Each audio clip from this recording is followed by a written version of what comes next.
Hello everyone and welcome back, where we sometimes talk about thrillers on Thursdays. We're just gonna dive straight into the book haul because I'm very excited and I've been waiting all day to film this. It's now 3:40 p.m. because I really wanted this specific package of my two last books to come in, which I don't know why I waited because these are the two books out of the entire book haul I don't think you're gonna care about. I have a lot of thrillers and horror novels and other books to talk through, but these two are just related to my own hobbies. But let's just go ahead and open it up. I found a 10-year-old Barnes & Noble coupon, or not coupon, gift card with like $40 on it, which was really exciting. Oh wow, this one's kind of beat up. Anyway, so first up, I don't know if you all watch him on YouTube, but I absolutely love John Kanell. I personally love baking. If I'm coming to something that has more than 5 people, I'm bringing cookies. But I tend to find all my recipes online. I don't own a single cookbook. His YouTube channel is also called Preppy Kitchen. I don't know why he calls himself Preppy Kitchen. There's not really anything preppy about his recipes, but this book is all organized by seasons. So, you know, what would be growing at the time. And there's, this is the thing I'm most excited to make. It is an apple cake with maple buttercream. It's, you know, it's more of a fall recipe, but I'm still, oh my God, this book is beautiful.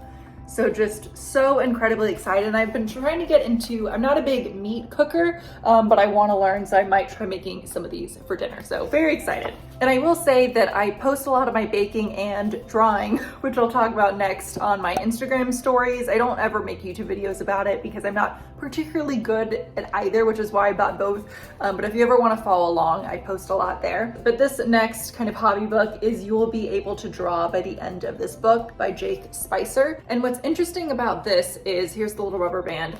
There were so many negative comments of people flipping out about the fact that the book is falling apart. And I think what they're talking about is the spine here, how it's detached. But that is the point, because the point is it's supposed to lie completely flat because it's a sketchbook and kind of teaching you how to draw in one. Again, I've loved to draw since I was little. I think I'm very slightly below average. What I disliked about most drawing books I saw online was you would have your separate book, you would buy your own paper and kind of have it separate and sort of messy. And I just loved that everything here was all in one and just overall seemed really, really unique. So I'm just incredibly, incredibly excited about this.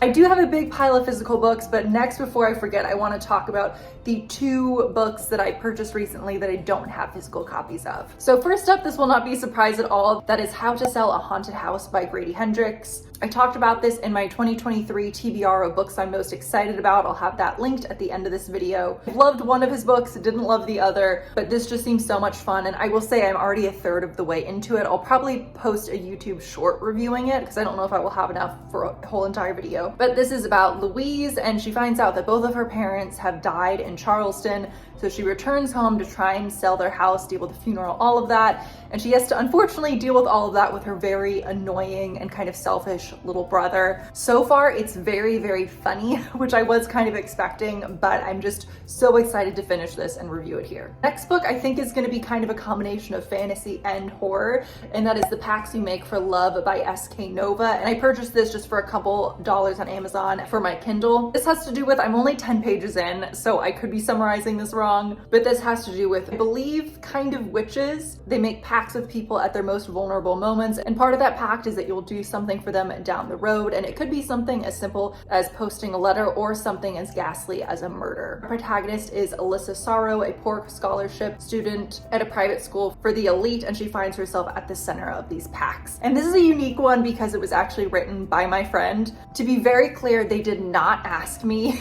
to read it or talk about it in a video. I just really wanted to pick it up to support them, and I'll have it linked down below in case you're interested. I will say there's always that terrifying moment where, if any of you have had friends who write a book and publish something where you're just wondering, oh God, what if I hate it? Especially if you're like me and you review books online. But I'm only, again, 10 or so pages in, but I think the writing is excellent. So if you want to support that and if it sounds interesting, I'll have that link down below. But it's not an affiliate link. Again, they did not ask me to talk about it. Okay, I've got my giant pile here. Let me scoot it over. This is gonna be, well, very close to the camera. This is gonna be a combination of books I got for myself and books I got for Christmas. But this next one is huge and I'm so excited. I've had these as a pile for almost 2 months in my room, so now I can finally put them away. This is gonna go straight on my coffee table. I got this from my friend Sam, so thank you so much for Christmas, and that is The Art of Horror. And this is just absolutely, this is very heavy, it's very hard to show, but it's different, of course, as it says horror artwork over the past, I would say over 100 years. So many of these, not surprisingly, I really want as paintings.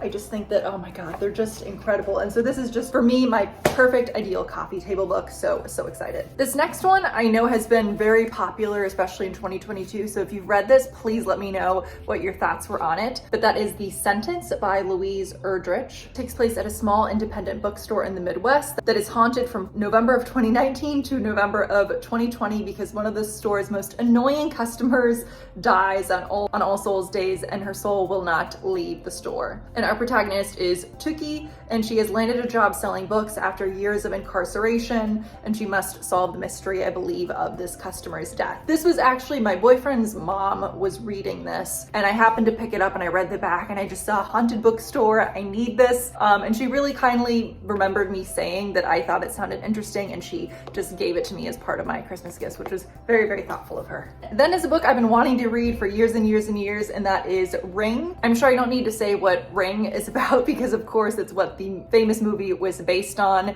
For many years, I didn't realize that Ring was even based on a book. And I don't know about you all, but for horror movie fans, I think people really forget about The Ring. We forget how incredible it was and what kind of a force of nature it was in the horror world. So I'm excited to kind of get some of that feeling again revisiting this, and can't wait to check it out. Then is another book I've been meaning to read for years, and it's some Stephen King, but nonfiction, and that is On Writing. I've heard from so many people that surprisingly this is their favorite Stephen King book of all time. I could be completely making this up. I think besides him talking about his own writing, I think it also talks about when he was hit by a car, his alcoholism, and some other things. So even though I personally don't have a massive interest in writing, I just cannot wait to check this out. This is a graphic novel that was gifted to me by a friend for Christmas, Caitlin, and her boyfriend Steve, and that is The Me You Love in the Dark by Skottie Young. This one didn't have a super long description online, but I believe the writer of this also wrote, for example, Deadpool, which sounds really cool. But this is about an artist, Ro, I assume that's her, retreats from the grind of the city to an old house in a small town, and I'm sure it's haunted, but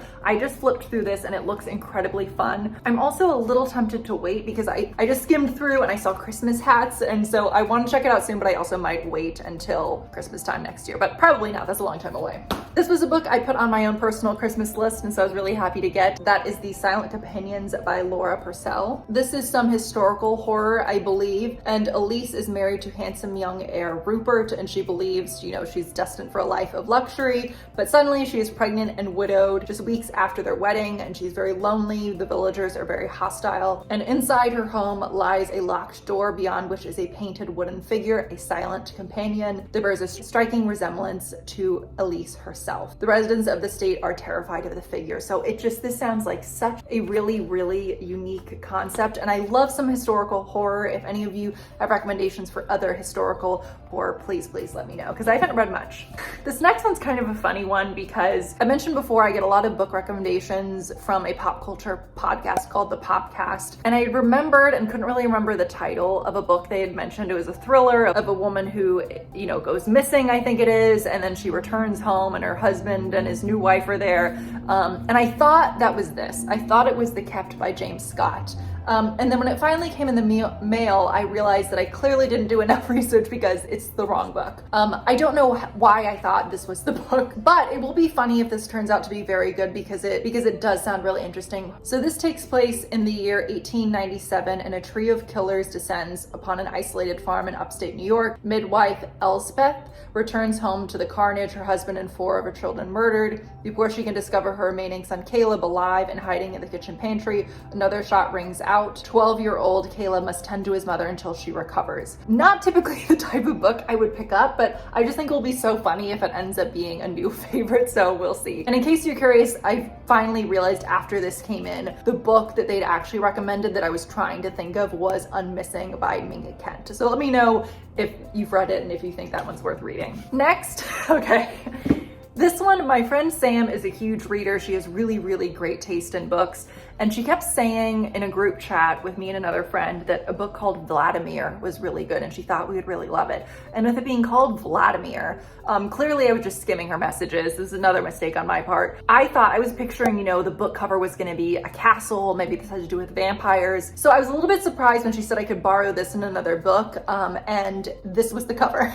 So I have absolutely no idea what this is about. It's about an English professor who's very charismatic in a small liberal arts college. And when our narrator finds herself alarmingly infatuated with Vladimir, a celebrated young novelist newly arrived on campus, their tinderbox world comes dangerously close to exploding. She has great taste in books, so I'm sure this is good. I can't get over the cover. And the other book she was letting me borrow that she thought I would really love is Reptile Memoirs. And this is a best-selling Norwegian debut that's brilliantly twisty. And I will say, I've read the little blurb about this online so many times, and whoever wrote it, it's not very clear what it's about. And it says it's a thriller for fans of Gillian Flynn, and then it says Liv is watching TV high on weed and suddenly decides that she really wants to own a python. So that's one blurb. And then it says 13 years later in a nearby town, Miriam, a different woman, goes on a shopping trip with her 11-year-old daughter, and then she comes home and Eben has gone missing. And it says that Reptile Memoirs is a brilliant exploration of the cold-bloodedness of humanity. So I don't really see how those two pieces tie together. We'll see, but I'm pretty intrigued. Okay, just 3 more books. Next we have a different one for me. As I said, I kind of want to read more nonfiction this year, and that is Kitchen Confidential by Anthony Bourdain. I was a massive, massive fan of Parts Unknown, and one of my favorite parts was the beginning monologue that he would do. I would hope, I'm not positive, but I think it sounded like he would write that all himself. So I'm sure the same for many of you. I could have listened to him talk just for hours and hours and hours. So I'm just excited to kind of dive into his head and finally read this. I was wrong. I only have one more after this. But this next one, I have to say, the cover of this book just, oh my gosh, it's just so up my alley. My friend Caitlin and Steve, this was the other book that they got me for Christmas. This one had been on my TBR for so long, so my jaw kind of dropped when I saw it because I wasn't sure if it was a coincidence or if they went on to my Goodreads, I don't know. But this is mSlewfoot by Brom. And just look at this cover, and I don't know if you can tell how oddly wide the book is. It's not a regular book shape, but look at some of the imagery on the inside, just so incredibly weird. But this is about a spirited young English woman, Abatha, arrives at a Puritan colony betrothed to a stranger, only to become quickly widowed. It sounds a little bit similar to The Silent Companions. And her husband dies under mysterious circumstances, so she's suddenly alone in this, new Puritan society. And then our other protagonist is mSlewfoot, and they are a powerful spirit. And both Abatha and mSlewfoot must swiftly decide who they are and what they must do to survive in a world intent on hanging any of those who meddle in the dark arts. So just so cool. And just even the author's name, I really kind of just want to go into this blind without knowing anything other than what I just said. So please let me know if you check this out. I'm so excited. So that was my book haul. I hope you all had a lot of fun watching it. Again, please let me know, have you read any of these and did you enjoy them or not? And are there any of these that you definitely want to see standalone reviews of? Again, I hope you all are doing well and staying safe, and I'll see you in the next one. Bye.